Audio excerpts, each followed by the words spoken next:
among praise and worship leader sa Shato. And nakailan siya sa Ginoo, second year high school. Second year high school, no? Then, hangtod niya namin niya siya, ang iyahang nahimong bana po, ang amo pong, ang among youth, among kamagulangang youth nga anak sa Shato. Ayan, Brother Kenneth yan. Ayan, so, lamig tayo ang ako yung challenge sa mga youth, no? Magninyo sila ka na makahuman sila ng eskwela. And salamat sa Ginoo, nakagraduate sila before sila nagninyo. Naray mga trabaho, muna. Mga young people, mga kabataan, especially kaning mga next generation, no? Kapatubo pa lang, kinahanglan natong i-guide sila, no? So, salamat kayo sa special song, Alas Ginoo.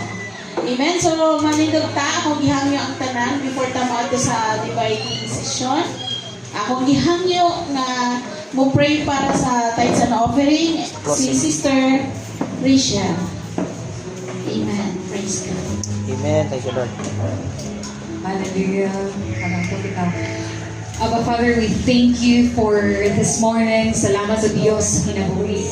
Father God, thank you so much sa extension sa among kinabuhi. Amen. Lord, thank you so much that up until here, we're still breathing in the month of September. Thank you so much, Jesus.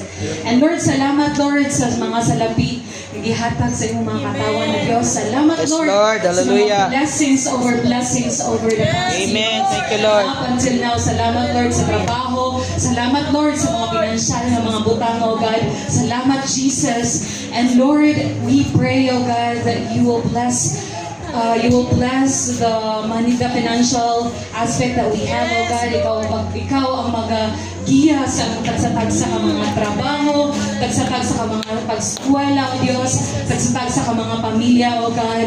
And we bring back all the glory, God, honor and praises to you, Father, in Jesus' name, amen. Amen. At sa mga kamot na kaigsunan sa atong benediction. Ang grasya sa atong Ginoong Jesucristo, ang gugmasamahan ug ang pagpakig-ambit sa balang Espiritu Santo magauban kanatong tanan hangtod sa kahangturan ug ang mga anak sa Dios magaingong. Amen. Amen ug amen. God bless everyone.